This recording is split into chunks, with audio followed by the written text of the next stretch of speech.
Everybody's on Gets 134 here. I'm Avenger Squad. And I am just Riley. And welcome to another episode of Remember the Hyphen, the show where we look at comic books, movies, and everything in between. And welcome back once again to another episode of The Summer of America's Ass. We're going to have to hurry, though, because it looks like Riley is going to turn into the Hulk any moment. Shit, he's neon green. This is the Ang Lee Hulk. God damn it. I'm gonna go walk home now with shitty CGI. Well, no, you gotta shave with shitty CGI first. You gotta and then you gotta have the big finger wipe the phone. Let me just do my backwards walking with my thumb up. We also gotta have the fucking movie go on like an hour and a half longer than it fucking needs to. Now we have to have a dream sequence where Riley tries to choke me to death, and then I wake up with Riley cuddling me, being like, "That's ridiculous. I'd never hurt you." What do you mean the first hour and a half of the movie is not Hulk? Anyway, getting back to Captain America. So we've taken a look at the two Red Brown films. We've taken a look at the 90s Cap. So let's get on to something that's actually fucking decent. Yeah. So, yeah, no surprise, the first of the Disney Captain America films, Captain America: The First Avenger, which I do know some people like. I remember Linkara complained about the title because he thinks the first Avenger shouldn't be there, which I'm like, I mean, I get it, but at the same time, it works because it's literally the first film before the Avengers, so it's like, I don't really see any problem with that. Yeah, if you really want to fucking get technical with Linkara, the first Avenger is technically Carol, since that's the nickname. If we really want to get technical with shit, you see how we can just get anal about shit? Well, he was comparing it to the title Batman v Superman: Dawn of Justice, and how unwieldy that title is. But I'm like, yeah, but at least here the subtitle makes sense. It flows. It has a flow to it. Because he likes to call that movie Batman v Superman: Giant Monster All Out Attack, which is like a reference to like one of the worst Godzilla film titles ever, even though I love that movie. I just like to call it more of Zack Snyder's bullshit, and he can't fucking turn on a goddamn light. That too. So anyway, you mean lighting's a thing? After we spent 20 minutes trying to fix the lighting for this fucking lighting. Fucking irony. Yeah, I do like the way we've set this up, so I gotta remember this for next time. It's all right. So this movie came out about 2011, about a year before the Avengers came out. This was the last film, basically before that, setting up the last of the big three of the Avengers. You know, Hulk, Thor, Iron Man, Captain America, and Hulk. Gotta take your word for it because this says it's a 2017 Blu-ray release. So, and I know for damn sure it didn't come out in 2017. I know because it came out like my junior year of college. Because remember, Avengers came out my senior year of college. 2011. So I would have. I think it was middle. I would have been middle school when this came out, which makes sense. 5 years apart. Because like I remember, this movie kind of came out in that period where I was kind of getting away from superhero films. Yeah. You want to hear how pretentious of a history man I was when I heard they were going to do this? It was going to be set in World War II. Oh, that's great. I'm going to go see the movie with inaccurate gear and inaccurate uniforms just to piss me the fuck off. Because I was at that point where I'm like, if you're going to do a World War II movie and you're not going to go for the accuracy, you shouldn't do it. It's fair in some aspects. No. But, I mean, I still think is if you're going to do a World War II movie, fucking take no, true. Although to be fair, steps. That information's out there. Well, to be fair, I still think this movie is pretty. Oh yeah, it's extremely accurate. Like I think even down the fact that like his motorcycle's made by Harley Davidson. Yeah. Which literally they Harley Davidson actually made the motorcycles for every one of these movies for Cap. Makes sense because there were a couple different bike manufacturers during the war. You had Harley, Triumph, a couple different ones. And of course, it has to be the most American motorcycle company for Captain America. Fucking Harley Davidson. Fucking Harley Davidson. Yeah, I remember when this came out, as someone who loved Iron Man and was like, oh, Thor was kind of okay. Hulk was... I was about to say, what's the Incredible Hulk? This for me was actually the film that actually solidified that, like, I'm like, holy shit. Iron Man 2 was kind of ass. Yeah, well, to be fair, back then I loved Iron Man 2. I didn't care because I was like, sweet, more fucking Iron Man. Yeah. In fact, Iron Man 2 used to be my favorite film until I really sat down and thought about it. But for me, watching this film, this is where I realized, holy shit, we got something special on our hands in terms of the MCU. Because I think this is where I finally saw, like, more of, like... Because, I mean, I was excited for the Avengers when the end of Iron Man 1. But for me, I think this is where I was really solidified and that I think we were going to get something really special. Would you agree with that if watching that now? Yeah, I mean, like I said, definitely looking back in hindsight, you can really start to see right around this point that the seeds were kind of starting to bump up. Yeah. Knee high by the 4th of July kind of shit. Yeah. I don't know if anybody else anywhere else in the country is going to understand that reference, but I mean, as a farm boy, I get that. yeah, and I really think you really can only appreciate it with hindsight, because I remember like back in the day when these were coming out, nobody thought it was going to be as big as it was going to get. Absolutely. I remember thinking around that time, like, just to show how narrow-sighted I was. Will you guys quit making movies about all these other fuckers and just make Spider-Man 4 already? Oh. Yeah. Oh, yeah. And then I was disappointed forevermore. And then fucking Mark Webb came along and was just like, oh, you want Spider-Man 4? About that. I think in terms of like how this really tied everything together, I think story beat wise, both through the beginning and the ending, it really showed that this was like larger things to come. Like for me, I remember as a kid, like I don't remember seeing Iron Man or Thor in theaters, but on TV. But at the time when I saw those, I thought of those like independently as like their own world and movie, not because I didn't know they were conjoined, but just because it's like they were their own separate story. Whereas even through like small, subtle, separate ways, Captain America really, I feel like, just tied together the fact that like this is going to be the last, not the last, but like one of the last story beats where you realize like, hey, it's all about this character and we're not going to do much with like the big world. Yeah, I still remember getting goosebumps when they had that end credit, Captain America will return in the Avengers. I was like, oh yeah, it's finally coming together. Kind of to go off what you were talking about, Riley, about how you kind of viewing the movies as independent up to this point. Up to this point, that really was just how it was done. I mean, everything was all divided up between all these different studios. We always kind of thought that like Raimi and the FF movies and Hulk and Derek, we all kind of thought they were all in the same universe, but like they really there was like weren't. zero options to get a crossover with any of that. Yeah, because until like, because I always remember in college being like when they were talking about Marvel was getting bought by Disney, I was like, oh god, what's gonna happen? Because like I remember that was when I was really I'm still really into the internet, but I remember that was really my first dip into seeing people's reactions online about like. I'm kind of curious. I know we still haven't even got to really talking about the movie yet, but this is kind of like setting the stage, because I really think this is the first time we've talked about the MCU in the early parts. I know we kind of touched on it with Incredible Hulk, but I'm kind of interested to hear what was the general consensus with that, because coming from a guy who was a Star Wars guy right around the buyout, I'm kind of curious to see how they mesh up. Like what was kind of going on parallel with honestly these two things? It really did. It really was like what it was with the start, because like people were just like, oh, this is gonna be awful, we're gonna get Mickey Mouse crammed down our throats, it's gonna because everyone was like, oh, that means that the comics are gonna become family friendly. Like none of us were expecting, like, because like the thing about the early MCU movies, they reference that, but none of us really ever thought that it was gonna be like they're gonna be in a movie and it's gonna be like setting up this gigantic universe. We thought it was gonna be like, okay, they have these movies, they like reference them at the end, and then they're gonna do like a big movie and that's gonna be it. I think the way they laid this out was critical for the superhero genre as a whole, because like I can't reference the time period with any really decent memory because I was a lot younger then, but the personal memories I have is of just genuinely like superhero fatigue, in the sense that it's like, oh, another superhero movie's coming out, it's like, yeah, another superhero movie's coming out, but it's like, what's setting this different, like besides if you like the character or not.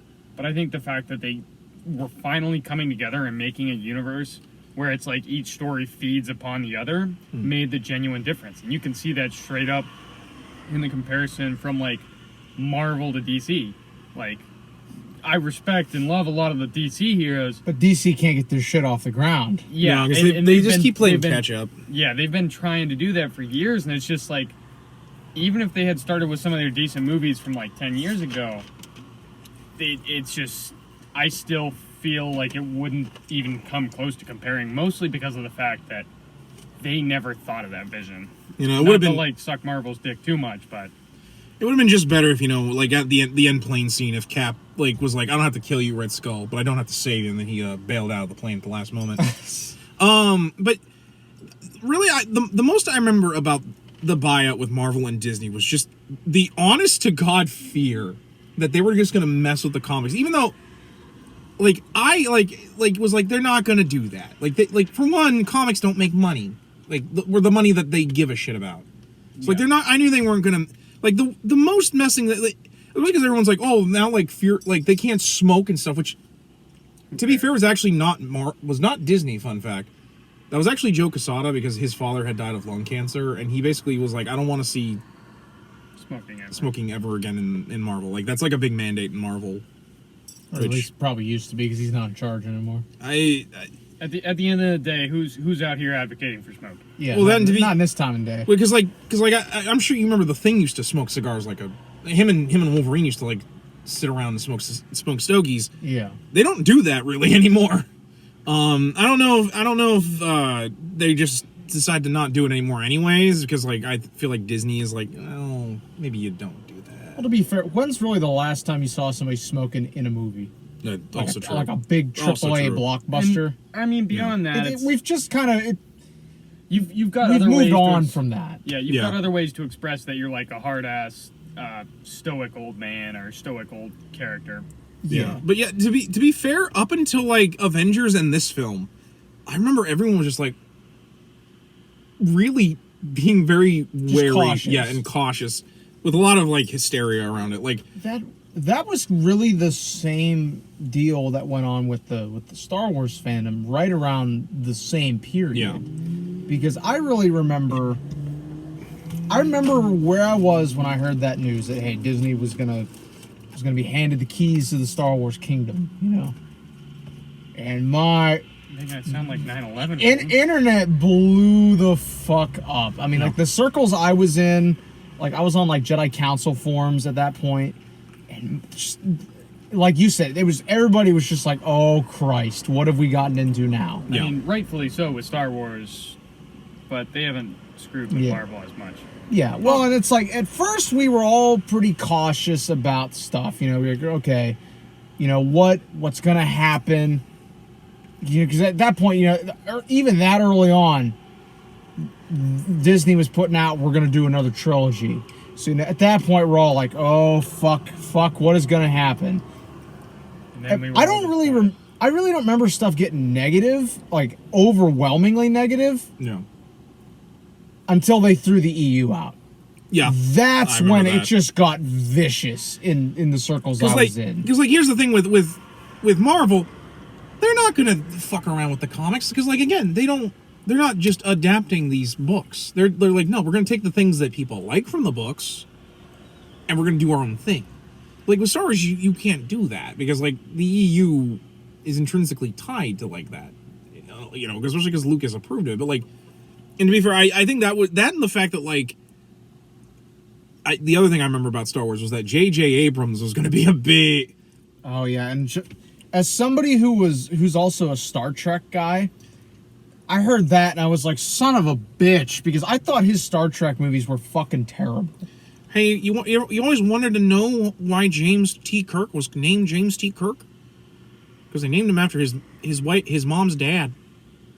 And the dog... Yeah, like Indiana Jones. It's those are the most fucking stupid movies I've ever watched. Waste of Carl Urban too. I hate how I don't really like. I know there are people that will defend them, but I'm just at the point where I'm like, I don't want to hear you defend them because I think that opinion is wrong. McCoy, wouldn't Wrath of Khan been better if Kirk died was resurrected by Triple Blood? No. We will never review those fucking movies on this channel. I really don't care how much you pay me. I mean, to be fair, I've only seen one of them, and one was enough. If we're gonna review Star Trek, we're gonna review actual Star Trek. This is Captain America. I saw it happen. I watched it happen. Don't tell me it didn't happen. I mean, I could We go should for it. probably get back on topic. Actually, you know what, Riley? To make this more authentic, I need you to make the light a lens flare in the background. Oh, no, hold on. Anyway. You mean a lens flare like this? Hold on. I can help you with a true lens flare. Oh my god. And hold on. I know you're trying to express something really dramatic. I'm gonna, like, have it overlook, like, most of your face right now. Now, give me the drama. Now, Colton, I know you're trying to have a speaking part. The lens flare is just gonna take up your entire face. You want to just like put the stupid Inception sound effect over this shit too, because it was in every trailer. Oh my god, I hated that. we're rotating walls. No, oh my god. Get the quantum flux capacitor under control. Oh, the boy. It's like Star Trek. All right, now not we even need, a Star Trek. We also reference. need to put in some shitty CGI robots to do the Michael Bay Transformers. Anyway, getting back to it. Captain America. Captain America. To finish up what I was going with, how Disney did with Marvel and how Disney did with Star Wars, I think, are like two opposite ends of the coin. Yeah, it really is. One worked, and the other one really fucking didn't work. No, I honestly would point it down to just who was in charge of these projects, because like They took two different approaches. when it's The the MCU, same. you have Kevin Feige, you have a visionary, Yeah. somebody who planned all this. With Star Wars, there really was none of that. And yeah, I know. There's That like was different passing directors the for baton. some of these films, but like they still feel like a concrete narrative. I mean, they got a couple duds here and there. Yeah, I mean, like, nothing's World War perfect. II. Dark World. Well, I mean, according Well, to Ferrari. Reddit, according to some on Reddit, it's the Winter Soldier, which, as we get to 2, which is my favorite. Some of people the- are fucking wrong. But anyway, but yeah, like so. I might as well like before we let's like kind of talk about the cast, I guess, if we really want to. Like let's start off with Chris Evans. yeah, like Probably the probably I the most think- controversial at the time originally. probably and kind of to go with that, kind of the one who had the most to like kind of prove, you know what I Yeah. mean? Because we'd already seen him. He was Johnny Storm, you know, and both FF movies. because like one of the things I really do hate about people is like, oh, this actor was in like this and John Tucker Must Die, and you're gonna make him Captain America? Oh, I don't think so. I don't think he has the range for that. You know, he was in shitty movies, and that means it's the fault of his acting and not the fact that he was in shitty movies. yeah. You know, it's the same thing with Michael Keaton when they were like, there were petitions because they didn't want the guy who was Mr. Mom to be Batman, and I'm like, Yeah, right. Did you not know that? Yeah, Yeah. there were legitimately petitions back then about like If only kicking him the petitions fuck could. off. yeah, like. And I mean, he's basically like the best Batman Yeah. there ever was, and that's why we're getting him back Which in is Flashpoint. fucking hilarious because like Robert Pattinson, they had the same thing because he was Edward in fucking Twilight. I'm like, guys, you can't.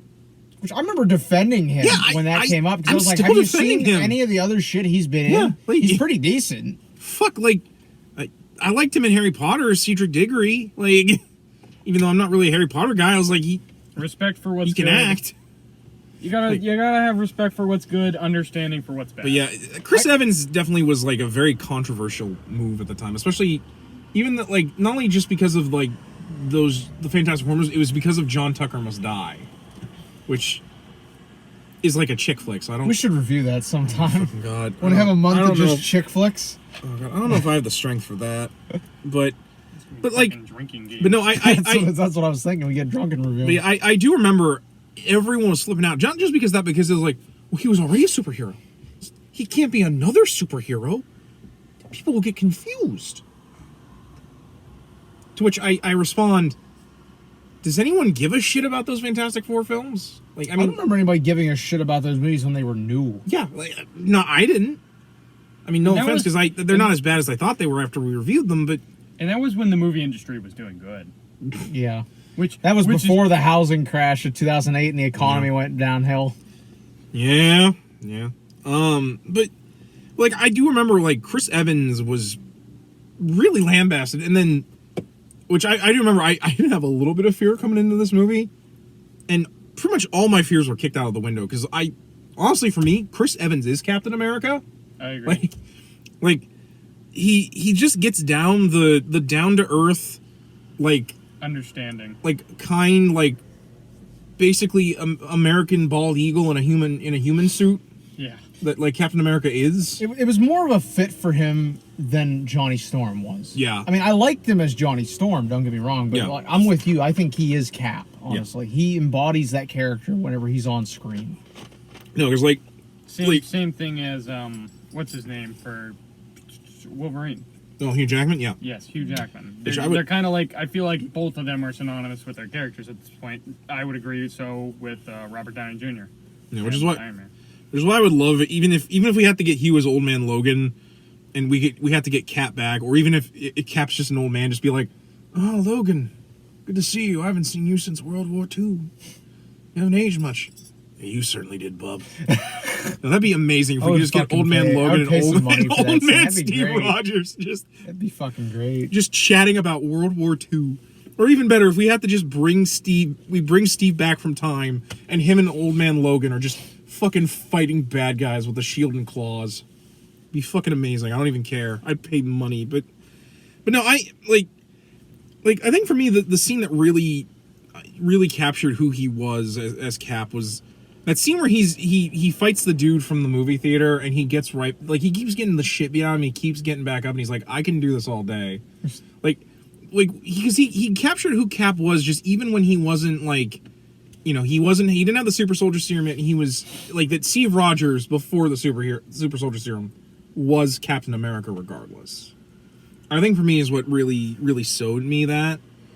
And just the fact that like there's really a lot of good scenes of him just contemplating things as Cap.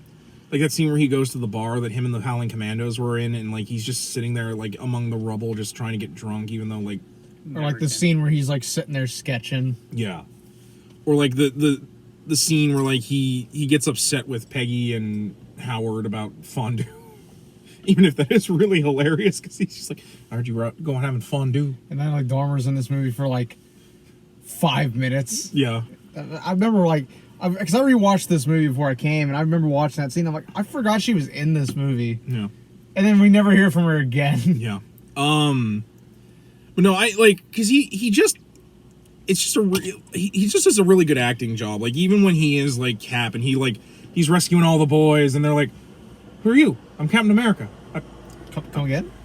I punched Hitler over 200 times, and they're just like and like that scene where he first interacts with Red Skull, like his acting is just pitch perfect. And as we go on, like I just love him every single time.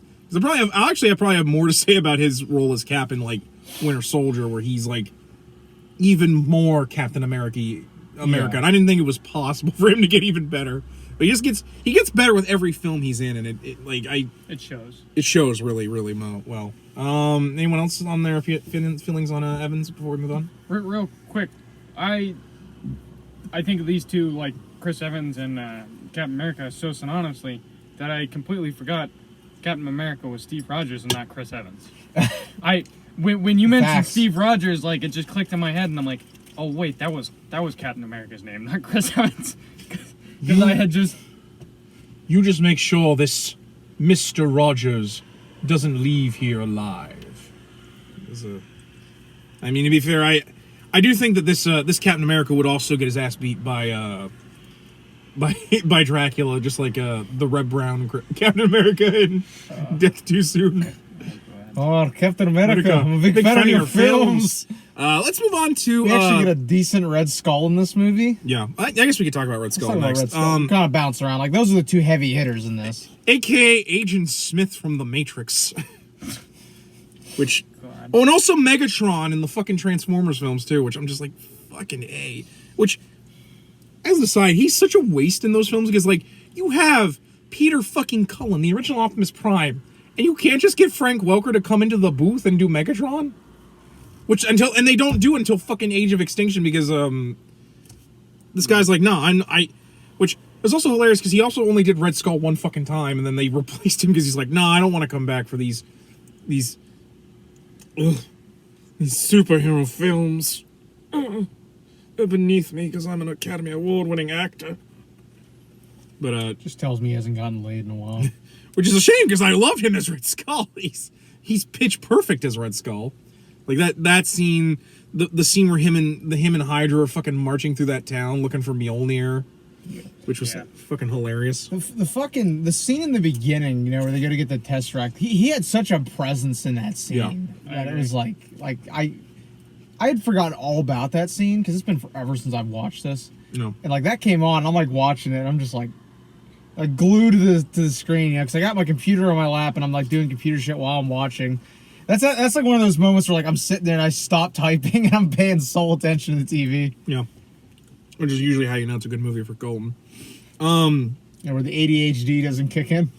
No, he is great. Like, I love that scene where he fucking rips his own face off and reveals... Which also, the effects for Red Skull are great. Like, compared to the other Red Skull we've gotten. And he's also not Italian. Which was nice, because I was just like, thank God I don't have to hear his shitty Italian accent. And his German accent's really good. Yeah. But no, he's great. Like, him and Dr. Zola, who... I mean, I usually only recognize him when he's a fucking face and a torso of a robot. No, because in the comics, he's literally like a brain inside a robot, and his face is just on the screen of the chest, and his head's a camera. Yeah, like it's the fucking Winter dumbest Soldier, looking thing whatever. ever. Which I'm glad when they did him in Winter Soldier, they just like, you know what?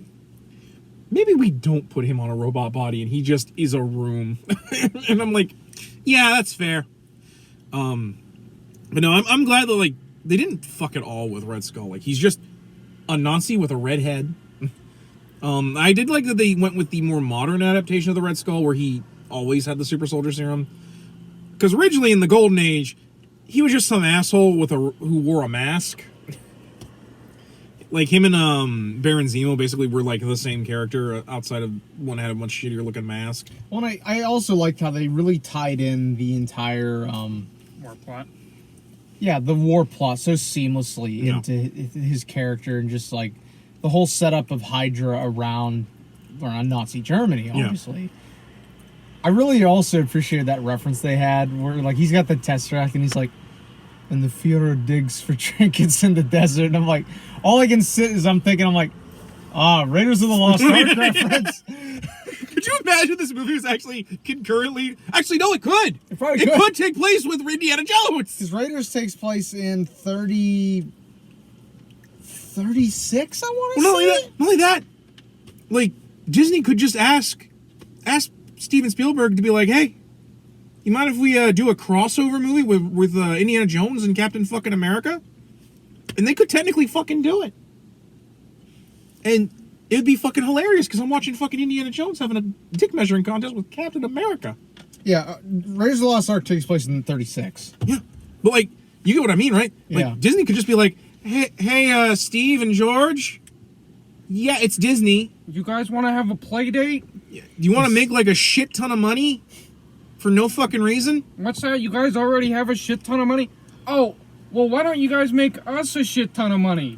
It'll be real fun. You guys can play together like the old days. But, Yeah, like when they were talking about like Red Skull's background, and they brought up like I'm gonna completely butcher it. The Tool rights or something like Tool. I literally paused the movie because I was like, I've heard that somewhere before. Wander over to the bookshelf.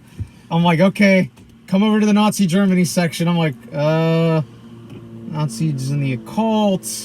Flip open to the index T. I was like, oh, son of a bitch. There it is. Page 122. Read a couple paragraphs. I'm like, yeah, that seems about right with what's in the movie. Yeah. Put it back, went back and watched the rest of the movie. yeah, this movie's actually surprisingly accurate, even though you're all like, oh, it's about, like, this superhero fight in World War II. So you're like, I don't think this is going to be very accurate, which it surprisingly they is. weave it into the whole, the Nazis were looking for all these supernatural artifacts. It works really, really well. Yeah, and I also love the fact that, like, even the Red Skull's like, nah, Hitler's a fucking joke, and I'm gonna fucking take over the Reich and make Hydra the fucking... Like, I love that even fucking the Red Skull is like, fuck this shit. fuck Hitler. I'm gonna take over the world with my giant fucking stealth bombers powered by a magic cube. Which, I will admit, that is the only thing that fucking pisses me off, is, like, I know it's because it's technically a Power Stone. I hate how we have to call the Cosmic Cube a Tesseract. Because I'm like, just call it a Cosmic Cube. I know it's a different day, but it's just annoying to hear it. When I'm watching the movie and I'm getting Nazi on Nazi violence, I'm like, oh, fuck yeah, this is awesome. I like watching Nazis just fucking get killed. It's the highlight of any movie I ever watch, and Nazis get killed. Yeah. And And of course, I also love Dr. Zola, where they play him up as like he's still for the cause, but Red Skull weirds him the fuck out because he's just like, you're into some weird shit. No, it really is like that. And that's why I love when it shows him deciding to work for the U.S. because he's just like, I was like, oh, Operation Paperclip. Yeah, no, I like that was like even because like I've never history guy. I was like, I approve of this movie because I love people who are like they're actually going to work with them. I'm like, yeah, we worked with Nazis a lot. Yeah, we did. Like that's how we got into space. Google Operation Paperclip if you don't know about it. Like because we didn't. The results will make you mad. Because we didn't invent the rocket. That'd be the Germans. Yeah, we just stole it. Yeah. Oh, we didn't steal it. We bought it. Well, yeah. And then we paid off people that had certain crimes against humanity or war crime charges. We kind of paid them off. Millions of people. You take us a couple miles into space. Seems like a fair trade. Well, it was less that and more. We either get them, or the Russians do, and that ain't fucking happening. Yeah. We get them, or the Ruskies get them. But anyway, or worse, the Britons, the British get them. No, because when I read that Paperclip book, that was such a big deal. Was they were talking about, like, it wasn't just us trying to get them away from the Russians. It was, they were like hiding out in the French zone. They were hiding out in the British zone, and they were like going back and forth because we couldn't go in and just grab them like that. It was like people at the army brass just going like this, like, yeah. Like, God damn it! Yeah. You got any German scientists? Of course, Sebastian Shaw as Bucky, who is also really great in this movie. Yeah, like I love. Granted, I like him. There's more to say about him as the Winter Soldier in the next several films, but he fills out a uniform very nicely. Yeah, and he's great here because he's Bucky. Granted, I know a lot of people were like didn't like the fact that he's like the same age as Steve, and I'm like, it'd be really awkward if like Bucky was like 12, like you can't really do the whole, oh, Bucky was like the kid sidekick to Captain America. And was like doesn't translate. It was also like the mascot for the soldiers, and I'm like, I don't think that really works like you think it does. Not anymore. That it'd be hella awkward if they went with like the retcon for Bucky in Winter Soldier, where 16-year-old Bucky would sneak into the camp and slit German Nazis' throats, so that like the invaders could come in with Cap and just start mowing down Nazis. Which I'm like, I don't have anything against the good guys mowing down Nazis. It's more like I don't think a lot of people would appreciate a 16-year-old going around like knifing Nazis in the back and slitting throats and. Not exactly. I've seen Inglourious Bastards. I think people enjoy a good Nazi killing as well as anybody else. We're trying to do like PG-13 hero action here. Usually you don't do that with cutting. Well, most of this episode is us being like, killing Nazis is good. Well, I mean, it is good. I mean, it is. It's Captain America. Killing Nazis. It's about him fighting. Also love that they let Cap have a fucking gun in this movie. Yeah, it was just like, oh, I love the scene where he's got the Tommy gun, and it's like, oh, fuck yes. No, because I'm like, because Cap used guns during World War II. The Thompson is like what my favorite gun of all time, honestly, is the Thompson submachine gun. It's seeing that, it's just like, oh, fuck yes. No, because like I always hate when they're like, no, Cap didn't use guns during World War II. I'm like, no. Bullshit. He mowed motherfuckers down. Yeah. Because I think people have this thing where it's like, well, if he used guns then, he's going to use guns now. I'm like, no, he won't. He's not going to go into like into a crack den and just start blowing gangbangers away. That's what the Punisher's for. The Punisher's for. Cap would be like, would do a rousing speech, and all of a sudden the crack addicts would stop doing crack. Like that. The sheer power of fucking. It'd be like that scene in Maximum Carnage. That guy's like getting ready to like shoot up some dope, and he sees Cap, and he's like, I'm sorry. I also love because Cap like grabs the guy just like, it's okay. Like he's like, I'm not angry with you, son. I'm just disappointed. Because Captain America's everybody's dad. I don't think Riley knows that. In the Spider-Man comic Maximum Carnage, there's this scene near like the middle of the storyline where Shriek, Carnage's girlfriend, she has the power to like make people go like ape shit with which is her like Sonic cars. Yeah. And so all these people start rioting over New York, and this one guy is like they're like the good guys are like, what are we gonna do? And Cap's like, we just have to show them the right way. And then like there's this like scene where this guy's getting ready to like smash this window, and he sees Cap fucking standing behind him, and he's just like, I'm sorry. Like he just sees Cap and he's just like, fuck. And Cap's like, it's all right, son. Like, but it's so fucking humorous. No. But yeah, I love Shaw. And I know a lot of people hate the "I'm with you to the end of the line," and except that Cap except Cap's like, "Well, I'm glad you're with me to the end of the line, Bucky, because I sure as fuck ain't. I'm off to go get laid. Peace."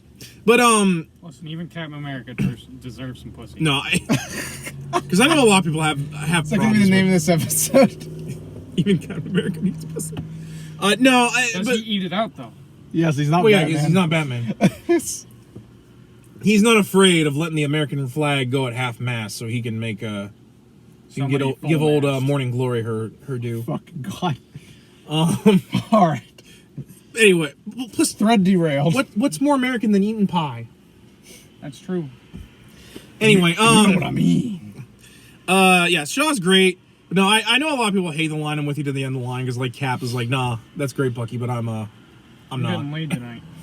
Which I'm like, yeah, or like then like they a lot of people got mad that Bucky like fucked off to Wakanda after the events of Civil War, and I'm like, where else was he gonna go? He's a wanted fugitive. that's what I'm saying. Like the only place he can go is Wakanda because T'Challa's. What, is T'Challa gonna let the Americans come in there? No, he's gonna have him and his army of like robotic rhinos be like, get the fuck out. You're more than welcome to try and cross, but I never yield. And then some poor fucking American soldiers are gonna get their asses handed. Like, you don't have to stay here, but you can't. Or you don't have to go home, but you can't stay here. yeah. But you know, I do love Shaw. It's kind of a shame that he's not really in the film a lot, and then you know He's not. dies. But what we do get is great. I fucking love the fact that we got the Howling Commandos in this. Yeah. It's just a shame we couldn't have had Fury be there, but I know they can't really just say, no, Fury's been alive since World War II thanks to the Infinity Formula. He's the most real man you're ever gonna meet. Wait, and to be fair, it'd be really weird to explain how he like did that and also met Carol during Captain Marvel. It'd be really kind of a little bit of a stretch. Yeah, be like not only did he meet Captain America, he met Captain Marvel. But I fucking love that we got Dum Dum Dugan and the Howling. Just the fact that who, by the way, show up later in the Agent Carter show. No. But no, it was just great the fact that we got them because because you know they can't really do the invaders, so they have Cap lead the Howling Commandos, and it makes a lot of sense. For those of you who don't know, Nick Fury's actually like over 100 years old because he actually has been alive since World War II thanks to the Infinity Formula, which is a off-brand of the Super Soldier Serum where it doesn't give you the superpowers, but it like slows the aging process and allows you to have an extended lifespan. Just hashtag comic books. Yeah. Black Widow also has taken the Infinity Formula for actually a lot of people have taken the Infinity Formula, but he was a part of this basically much like Sergeant Rock, and I forget what the name of his commandos are, but like basically like they kind of coalesced with Sergeant Rock when they became popular. I think it's like Easy Company or something. Yeah, Sergeant Rock and the Easy Company. Marvel's like, let's do that with Nick Fury, and it became Nick Fury and the Howling Commandos, which is just literally him and a bunch of dudes inglorious bastarding their way through World War II. Like, legitimately, that's all that was. But no, I was like so happy that when I heard that they were doing the Howling Commandos. It was just amazing. Your guys' thoughts on the Howling Commandos? I really enjoyed it, especially how it tied into. They even had little future cameos, if you will, with I think Spider-Man's principal. I want to say. Oh, yeah, that's right. I think his principal is one of the Howling Commandos. Or not.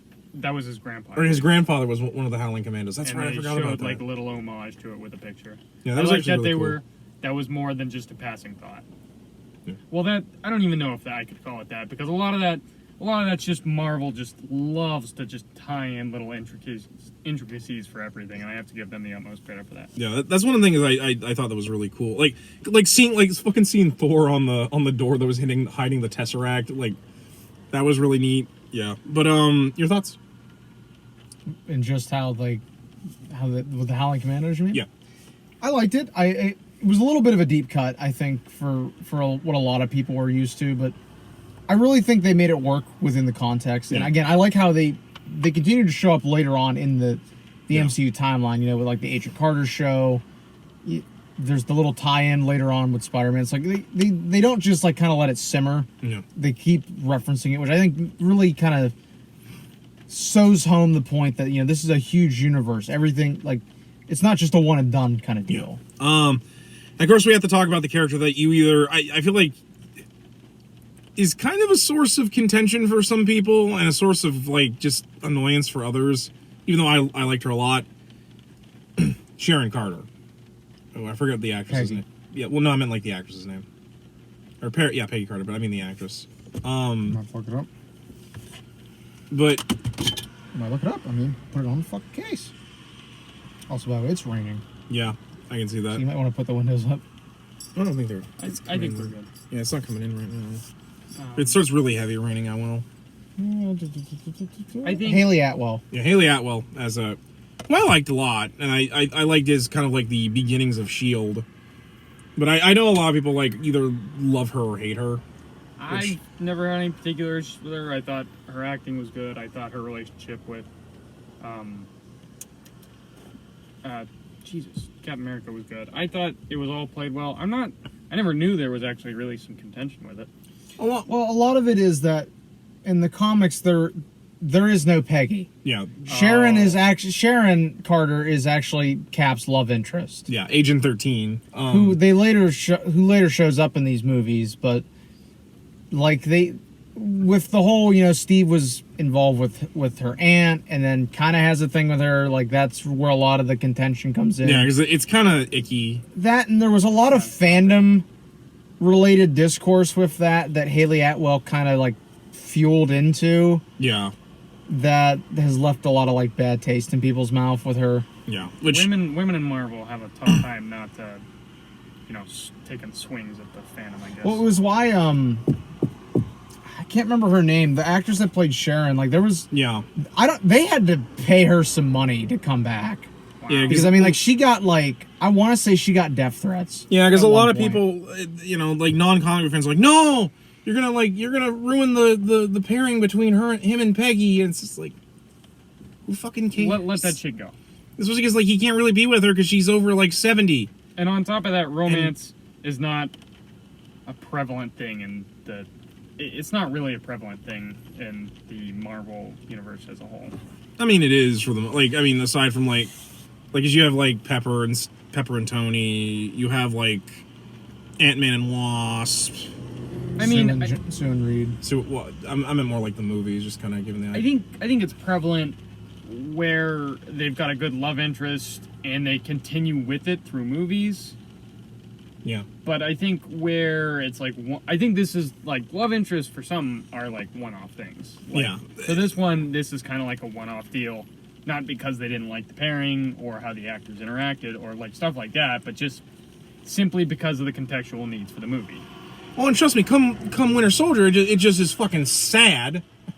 As someone who, when watching that movie, was like, "Oh, hey, Peggy," and then I was like, "Oh, hey, Peggy." Yeah, that was my because I was like, "Oh, why couldn't she just like?"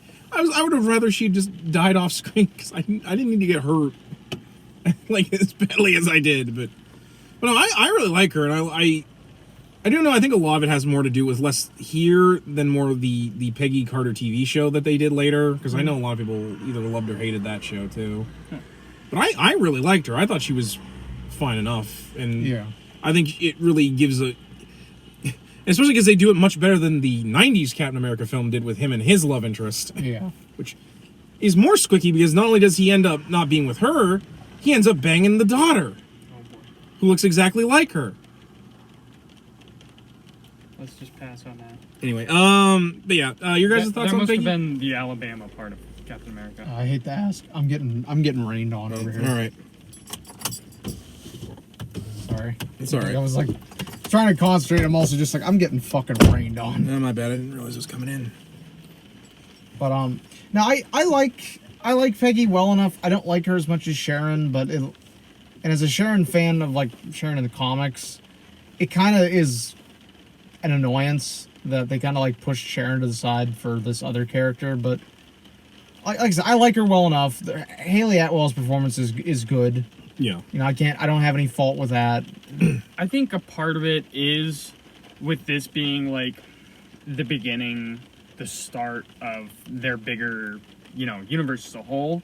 they were really, I think, maybe tentative to move on with like certain things that may have been stretched for people not involved in the comic book scene.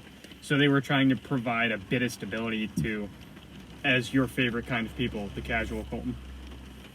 I know how much you love the casual viewers. But We can't exist with them, Charles. God damn it. God damn There was a it. whole day. Riley just sat and argued this with me, and I just turned into Magneto. I argued instantly before his eyes. nothing. Oh. But anyway, yeah, I'm not looking forward to when we finally start Marvel's What If, and they're gonna do the What If Peggy was Captain Britain thing, because I know a lot of people are gonna not be happy about that. Despite the fact that I was like, oh hey, a nice little nod to Captain Britain.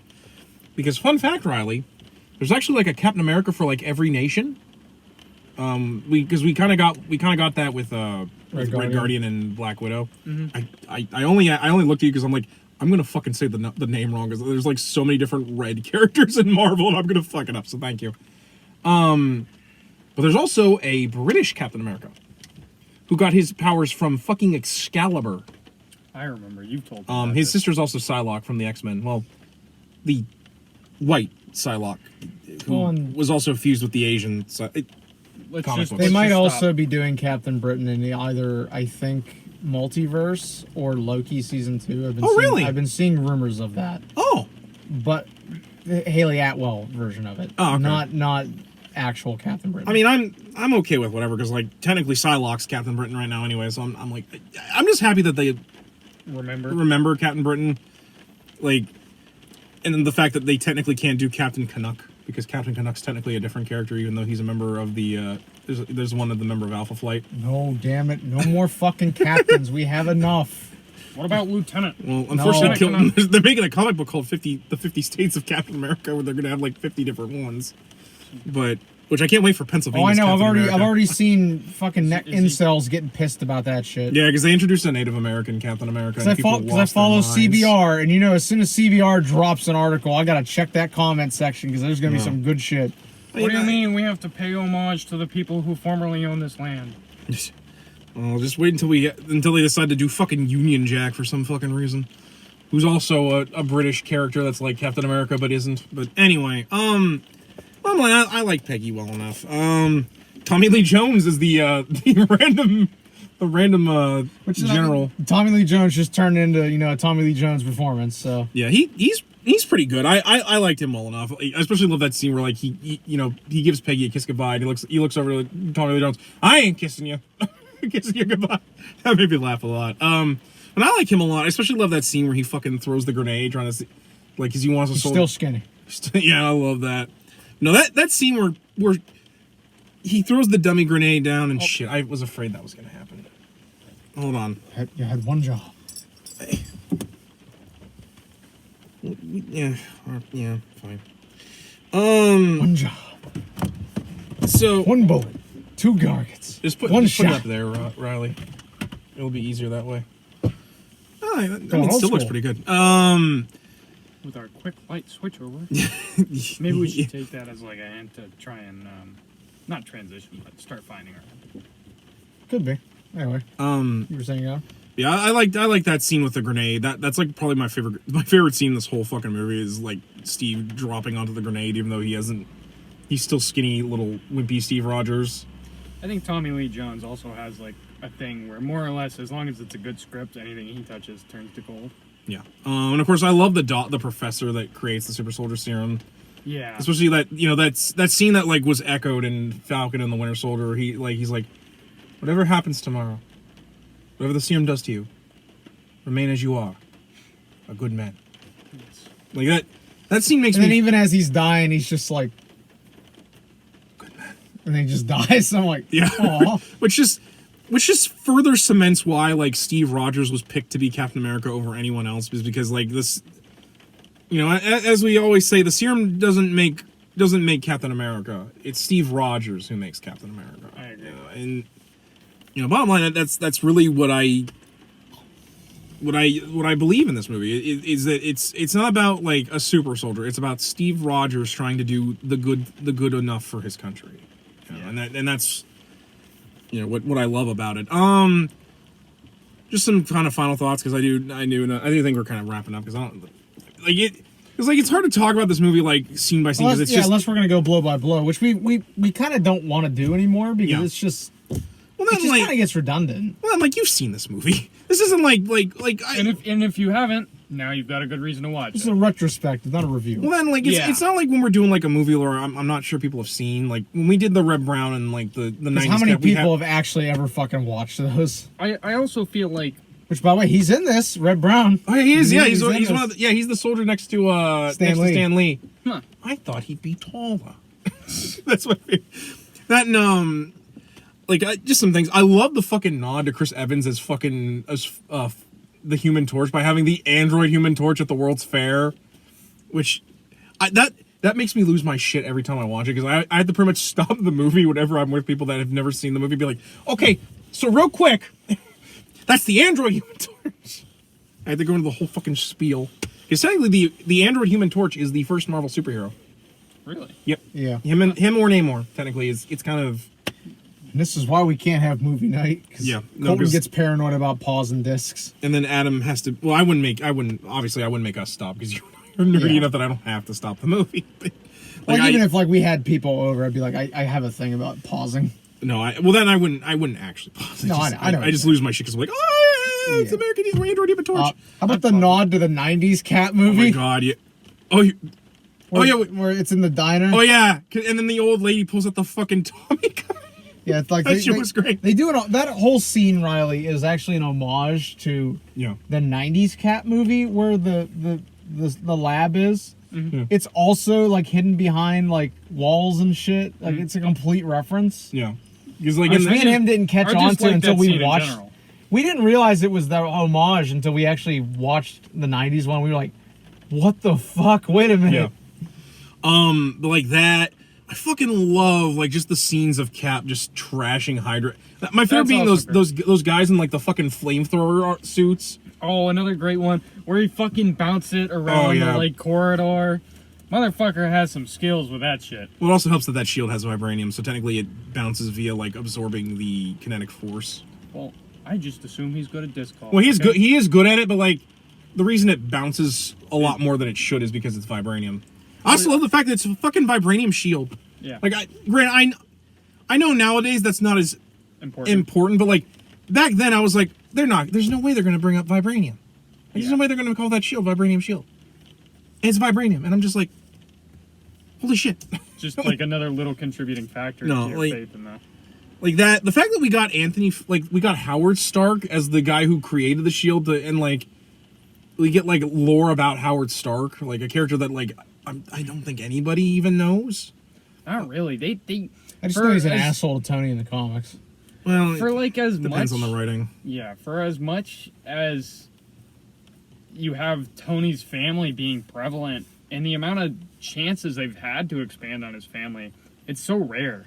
Also it really is. Yeah, which they expand a lot on his relationship with Peggy in the Agent Carter show. Yeah. I also just fucking love how they'd like to draw Howard as basically just fucking Walt Disney. Like that scene in 2 where he's doing like that is literally just a Walt Disney thing where he was like, talking about the world of tomorrow. I'm like, I get it, Disney. Sure you own them now. Thank you. It's a good thing they don't take the lesser parts of Walt Disney. That and they show that Howard and Peggy actually started S.H.I.E.L.D. Yeah. Which here's pretty on the nose seeing as how Howard Stark already created a shield. Oh, wink wink. But no, I just love this movie to death. I agree. If I could say anything has not aged very well, it's the effects to make Chris Evans look really skinny. Because, man, it really looks like his head is just stuck on somebody else's body. His head looks so fucking huge. I didn't think it looked that bad, honestly. I don't think it looks in a while. Inherently bad. It's just, I think it's a little bit more obvious than it now. Because nowadays, I think they could make it a little less obvious. But that's just like the only thing I could say that I have any problems with, and it's a nitpick, a very minor nitpick. I remember, like, I can't remember if it was deleted scenes or just some other random YouTube video or something. I remember hearing about how, like, much effort and detail they had been putting into that. So I assume that's going to be like just technical capabilities at the time, because I remember they're like scene by scene, we had to redraw the neck or redo that shit, and it's like they really put the attention in like into detail, which obviously they should as great filmmakers, but like credit to them all the same. Yeah, like I said, I don't think it's bad. It's just I feel like it hasn't aged very well, or not. Well, not very well. It's just a little more obvious than I think it could be now. Yeah.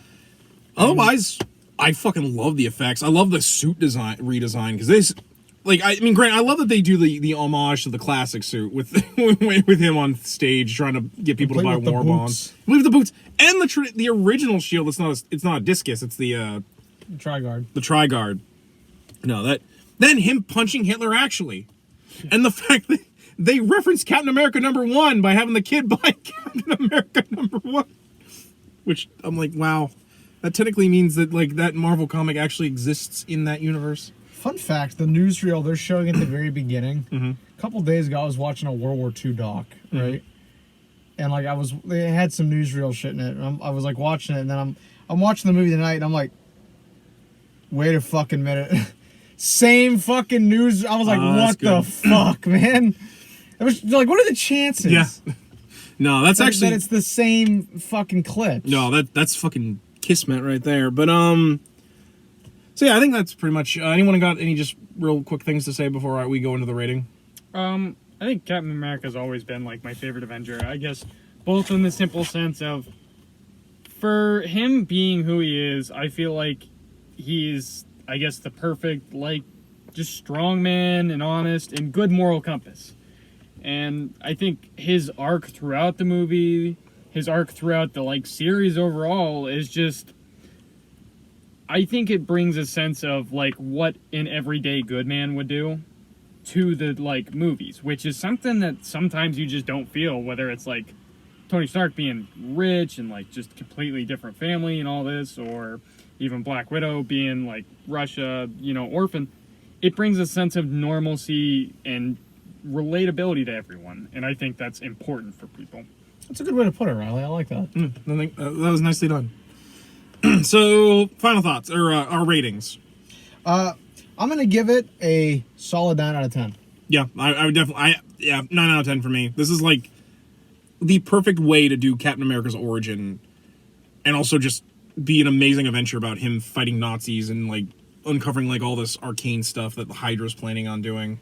I got to knock at one point, though, because I didn't get enough of him punching Hitler in the face. No, yeah, I actually would have loved to see enough. Otherwise, that would have been a 10 out of 10. I would have loved to have seen all 200 times of him punching Hitler in the face. Oh, yeah. It would have been satisfying as shit.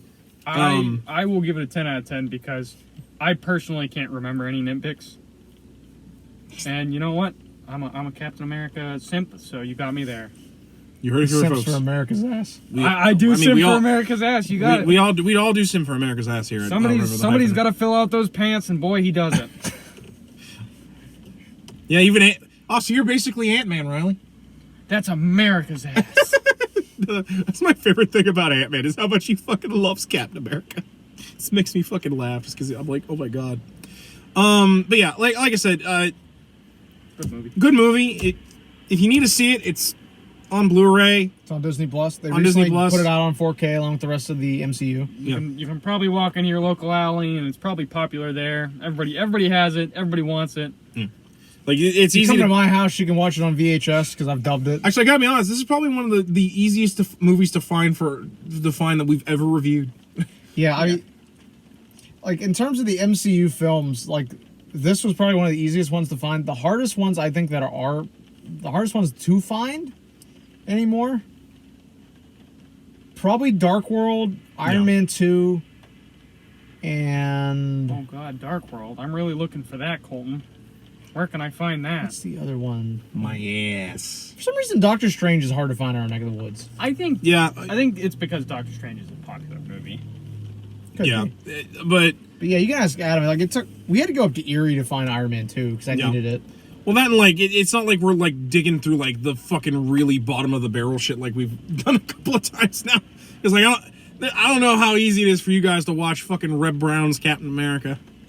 And I was blown away at the fact that the 90s Cap was completely on free to watch on YouTube. I fucking saw this that after the other I day, bought and the I'm like, Blu-ray. It cost them my own money. No, I feel bad because I only saw. I that, I was gonna buy it. I mean, I knew you were gonna buy it anyways, but I just feel bad that you spent money because I was like, God damn it! That was, bought it, and Riley, I don't think you've seen the review yet. You're gonna love this.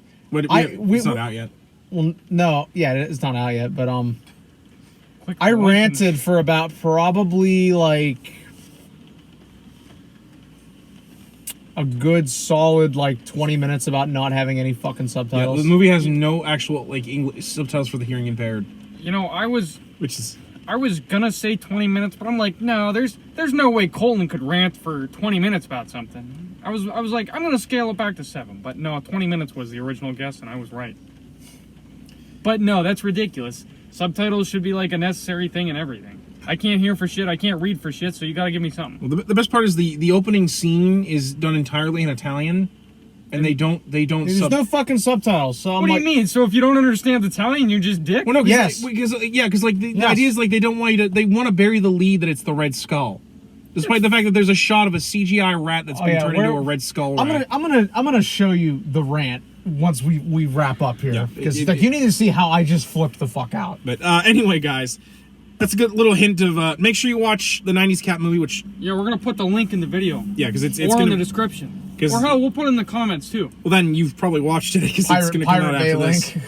But anyway, guys, that's going to wrap it up for this episode. Join us next time when we talk about my favorite. Well, okay, one of my personal favorite MCU films because I love all the Cat films, but like it's probably my personal favorite as we talk about The Winter Soldier.